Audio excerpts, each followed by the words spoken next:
Emprendedores, bienvenidos. Yo soy su coach Omar Villa y nuestro curso es Historia. La actividad que vamos a desarrollar a continuación es el repaso de las clases tercera, cuarta y quinta del segundo bimestre. Como ustedes recordarán, en la tercera clase nosotros vimos el tema Abascal y la contrarrevolución. ¿Por qué tenía este título? Porque hacía referencia a que el 38º de los virreyes del Perú supo manejar su gobierno con mano dura. Y esta mano dura era necesaria para España en estas tierras. ¿Por qué? Porque España allá en Europa estaba atravesando la peor de sus crisis. Recuerden ustedes, el rey Fernando VII español está preso en Francia. Napoleón Bonaparte, el emperador francés, lo mantiene preso y ha puesto en España a su hermano como nuevo rey y lo ha declarado José I de España.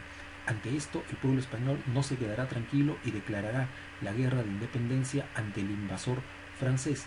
Aquí, en América, que todavía seguía siendo territorio español en gran parte, también comenzarán a suceder algunos acontecimientos, pero tendrán como eje principal al personaje más importante de todos, que es el virrey de ese momento, que es Fernando de Abascal. Por una parte, Fernando de Abascal demostrará gobernar de una manera muy férrea y aplacará cualquier intento de conspiración o de rebelión en favor de la independencia, pero por otra parte también Abascal traerá modernidad durante los 10 años de su gobierno. Para repasar rápidamente lo que fue este gobierno de Abascal, te pido que me prestes mucha atención y que empecemos con nuestro repaso.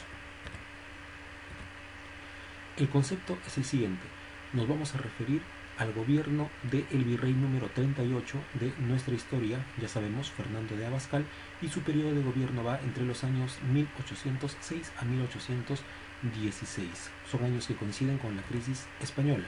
Algunos antecedentes es que recordemos que ya en Francia había comenzado a cundir, o sea, había comenzado a expandir las ideas de la Ilustración. Lo curioso es que las ideas de la Ilustración allá en Europa habían traído como consecuencia ideas liberales en la política, es decir, ideas que luchaban por mayores derechos, por mayores libertades. Sin embargo, un personaje como Abascal va a ser un ilustrado, es decir, una persona muy culta, una persona muy conocedora de muchos campos del conocimiento humano, pero no va a ser un liberal, va a ser un conservador. Él no va a querer que las cosas cambien, él va a querer que las cosas sigan como están. Es decir, repito, no será un liberal, sino un conservador. Y se va a destacar por su fidelismo, es decir, por ser fiel completamente a la corona española. En este caso, a su tocayo, el rey Fernando VII, que como hemos dicho se encuentra preso en Francia. Hablemos un poco del virreinato del Perú.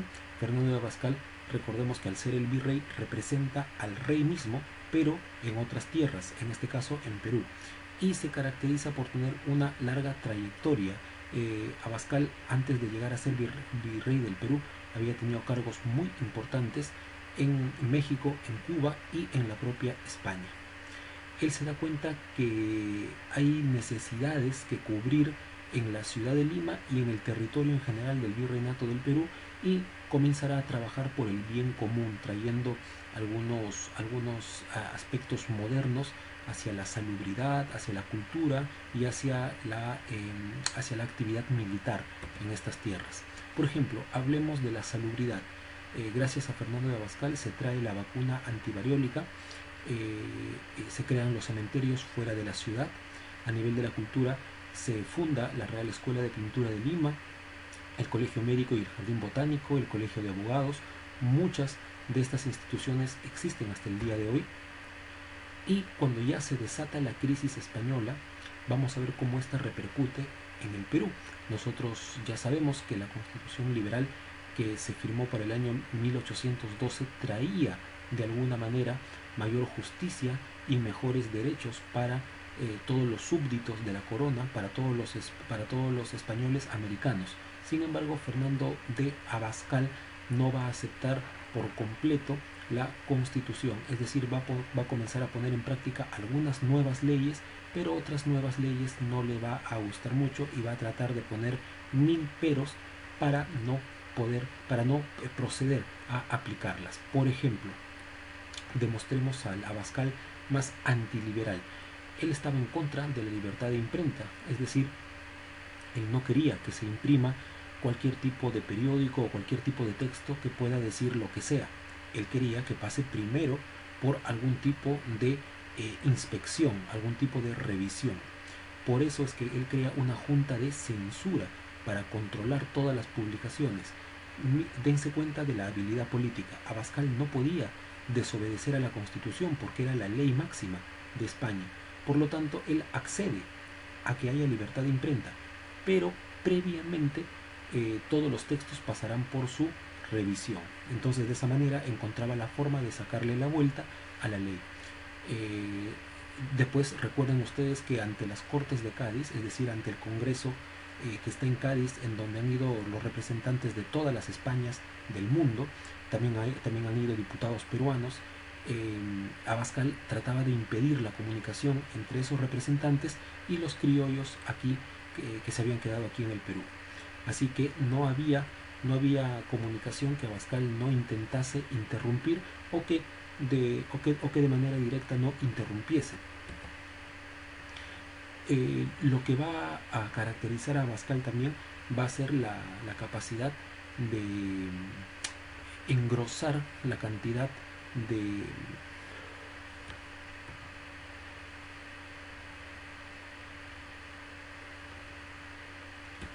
otra de las características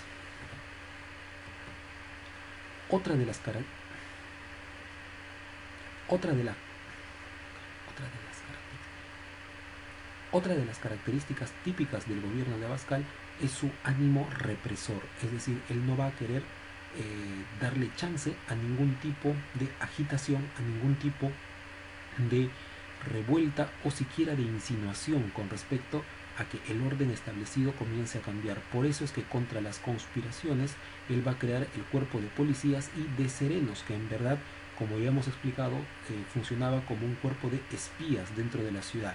Y contra las rebeliones, es decir, contra las acciones armadas, él va a crear el regimiento Concordia, que era un regimiento de élite dentro del ejército peruano. Y además va a reclutar a muchos indígenas.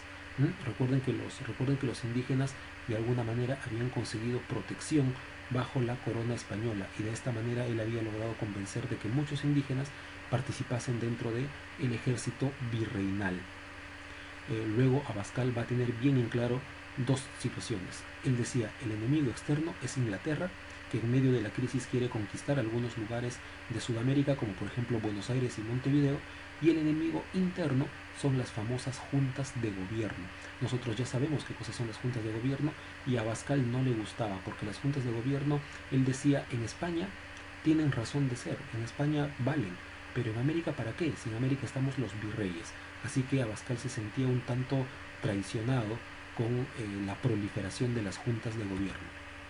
Hablemos rápidamente de las campañas militares, es decir, Abascal no se va a quedar tranquilo en el territorio peruano, él va a extender su poder fuera de las fronteras del virreinato peruano y se va a meter, por ejemplo, al virreinato del Río de la Plata a ayudar a los bonaerenses y a los montevideínos a defenderse de la amenaza inglesa, tanto en 1806 como en 1807.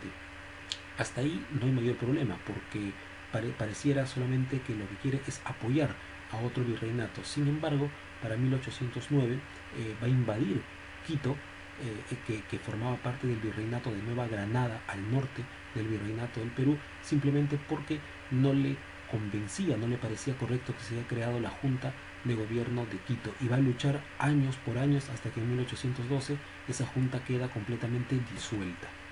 Entre 1810 a 1814 hay campañas en Chile, es decir, va a ir varias veces a Chile hasta que aquel primer intento de independencia chilena quede completamente frustrado también.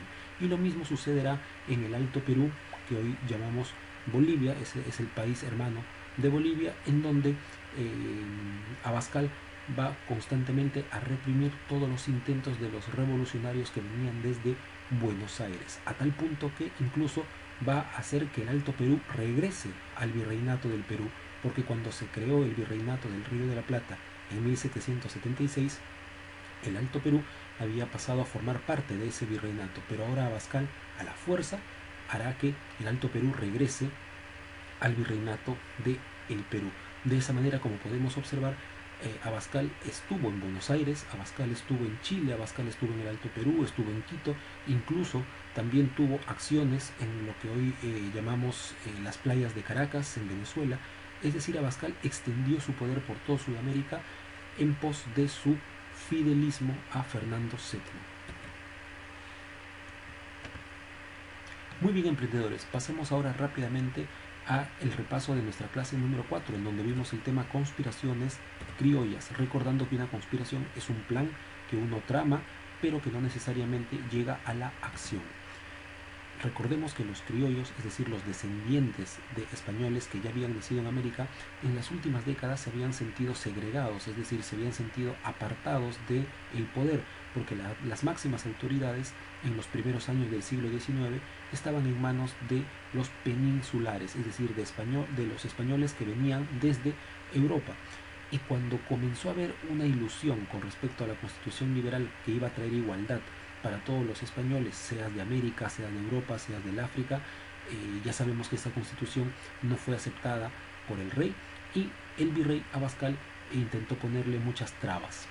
Así que el escenario que tenemos para esos años es que comienza a surgir la idea de patria y los criollos comienzan a tener influencia de los precursores separatistas, sobre todo, poco a poco.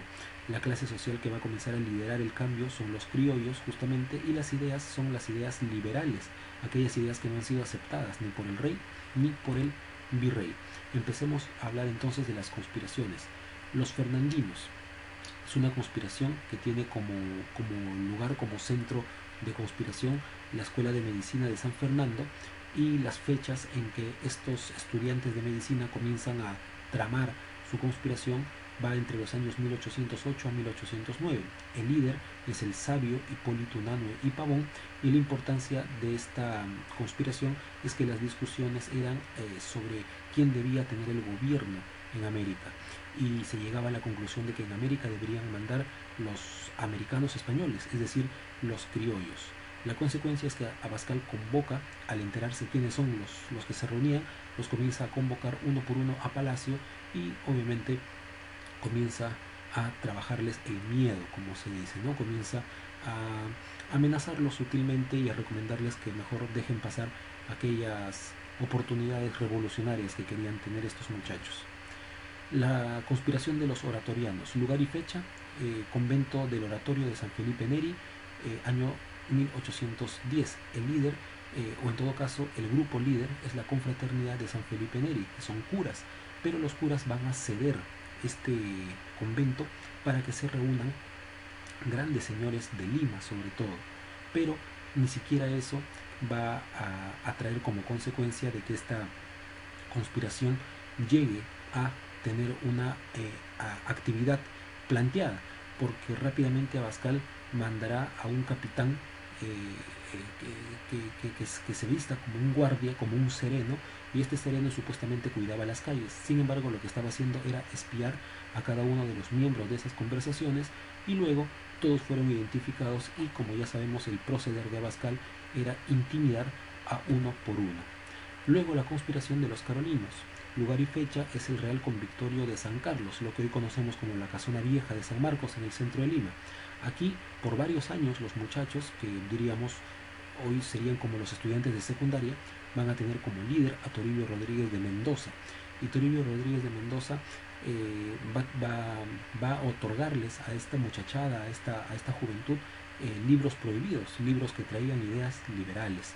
Sin embargo, Abascal va a terminar con las ilusiones de estos muchachos visitando el propio recinto, es decir, visitando el centro de estudios, el Real Convictorio, y a través de un discurso, digamos, de una manera bastante maquillada, pero les supo decir, para quienes lo sabían entender, que era mejor abandonar cualquier tipo de actividad que vaya contra el orden establecido, o si no, Toribio Rodríguez de Mendoza terminaría digamos, pagando las consecuencias, como al final terminó pagándolas, porque fue despedido del Real Convictorio de San Carlos.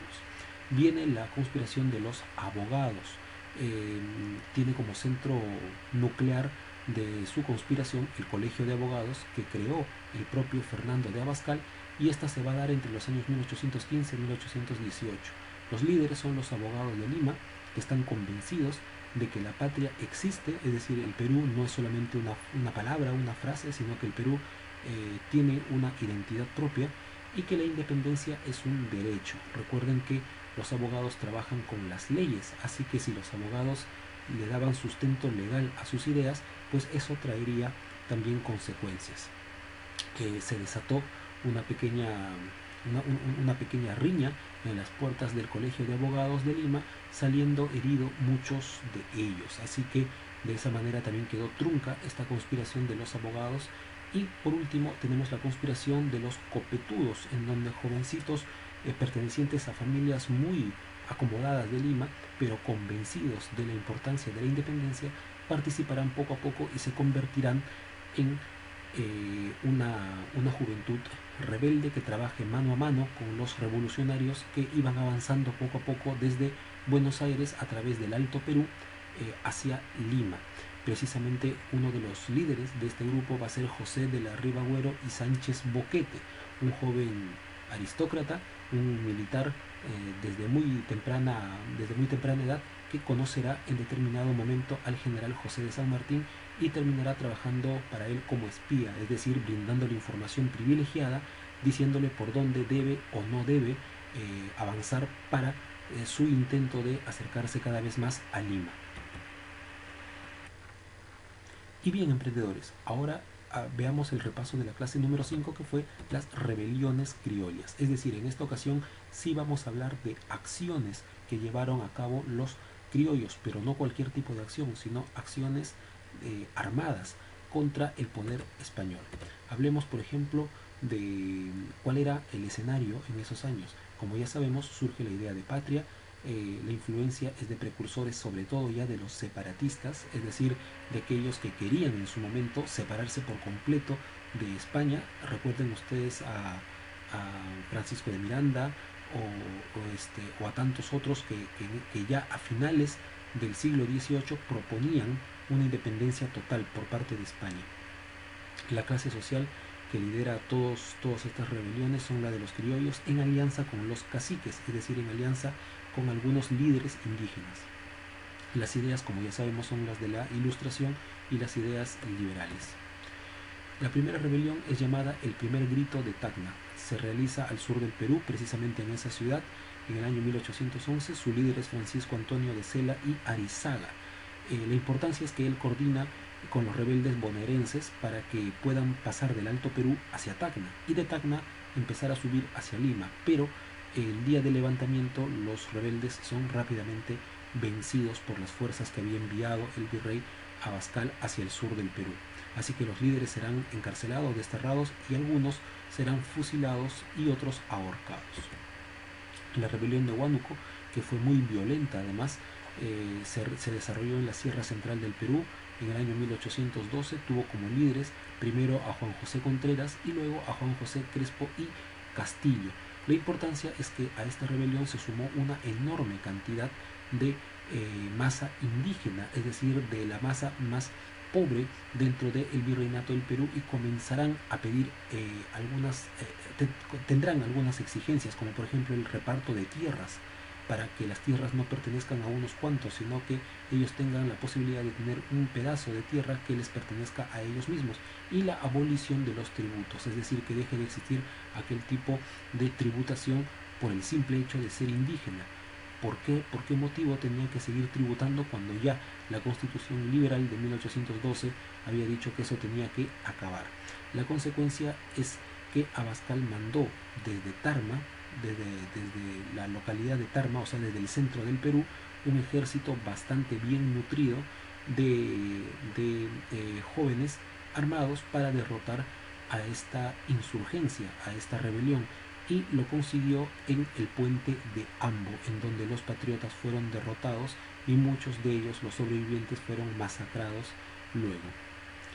La tercera rebelión es el segundo grito de Tacna, porque nuevamente en esta ciudad algunos líderes criollos se pondrán en contacto con los rebeldes bonaerenses, pero por segunda vez no se podrá todavía llegar a efectuar algún tipo de acción en favor de la independencia, por más que los criollos, en esta ocasión los hermanos Payardelli, intentaron expandir su rebelión y no quedarse solamente en Tacna, sino que intentaron llegar a Moquegua y a Arequipa, pero en pleno trayecto es que las fuerzas españolas pondrán fin a esta ambición. Y por último, la rebelión más importante de todas, que es la rebelión del Cusco. Siendo Cusco, esta se desarrolla en el sur, en la sierra sur del Perú, a partir de 1814 y tiene como líderes a los tres hermanos Angulo, también a Mateo Pumacahua, que era un cacique, es decir, un indígena noble, a José Béjar, a Manuel Hurtado de Mendoza y a Ildefonso Muñecas. Hay tres expediciones, es decir, los rebeldes se dividen en tres grupos. Por ejemplo, van hacia Huamanga, o sea, Ayacucho, a Béjar y Hurtado de Mendoza.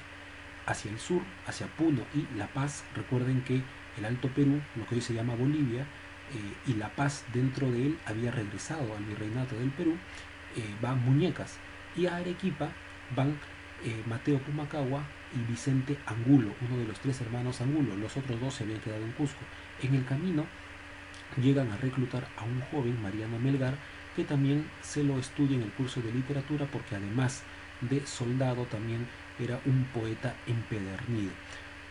De Cusco a Arequipa, lamentablemente, esta rebelión se tuvo que enfrentar con el ejército realista, o sea, con el ejército del virreinato del Perú, y tiene como resultado la pérdida en la batalla de Apacheta. Una vez que los revolucionarios o los rebeldes logran esta victoria, se siguen acercando hacia Arequipa, pero llega el día de el 11 de marzo de 1815, en donde son derrotados en la batalla de Humachiri. Al día siguiente, Mariano Melgar será fusilado, pero con Mateo Pumacahua habrá mayor ensañamiento, es decir, la muerte de Mateo Pumacahua será mucho más cruel porque morirá descuartizado y su cabeza será exhibida en un pico en el centro de la plaza del Cusco, como para que todos los rebeldes entiendan que es mejor no querer volver a tener ese tipo de experiencias.